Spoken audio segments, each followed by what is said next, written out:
Hadi baba kurban olun sana ne desin? Sağ ol baba.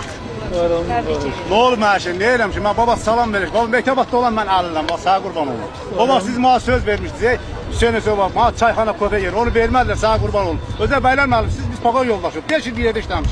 Ben sana həmişə çox çalışmışam ki görəm ki qəbulumda olan. Mən qəbul verirəm. Mən sənə qurban olum baba. Allah səni ömrünü duz dağına döndərsin. Baba denən madəl mənə. Xahiş edirəm. Bak sən həzrət apma. Baba denən madəl mənə. Baba sən həzrət apma. Ay kişi dəymə. Allah dəymə. Ha, ne ola babama baxıram da. Qoy bilsin ki bana vermədilər. Allah size ömür Vermədilər. Vermədilər baba. Vallahi vermədi. Hüseyin Allah canını sağ eləsin. Vermədiniz. Vermişdiniz. Çətalı. Sen kimdi? İcra başlı bana qadın. Vermedi. Yok vermedi. Ne olur koyun kişiye derdimi deyin. Ona kurban olun. Siz Allah koyun gelin bir öpüm onu. Siz hazır. Ya öpmek lazım değil ama sana esas öpmek yok. Ben sana görmeyime çok selam baba. Kurban olun sana. Allah Sen ne ben istiyorsun 20 sen? yıl ömrüm varsa 10 yıl benim ömrümden kesin versin sana. Sağ Sen olun. ne Halkı idare edin. Sen ne istedin sana vermedi? Ben çayxana kote yer istedim. Ben o bak mektebatta. Benim de nevamın adı Heydar. Sizin adınız yok. Ben size bir hediye şəkil verdim. Ey o bak. Hediye şəkil. Kurban olum sana. 3 tane de azı bala müəllümə demişim. Mektebatta senin çayxana olacak. Sağ ol. Sen gördün mü?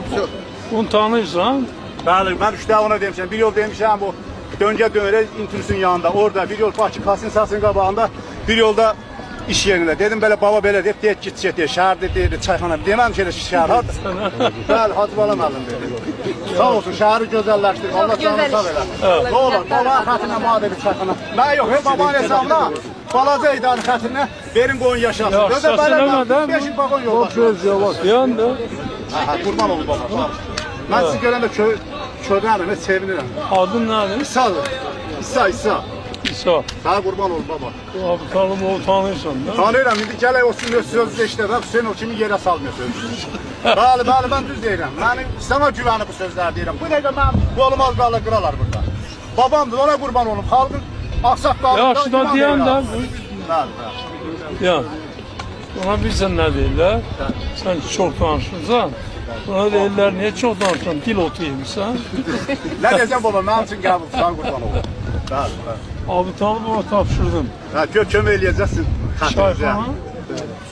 Ne var vereceksin? Söz verdi zamanın üstüne. Sabah birisi gün gelsin sərəncamını alsın. Birisi Mektebatta gün gel. çayxana verirəm. Bəli, sizin yanına, xətrinizə. Və balaca mektebatta- idarə xətrinə. Sana çayxana vereceğim. Tutardı. Bəli, sağ ol. Çekil, çekil.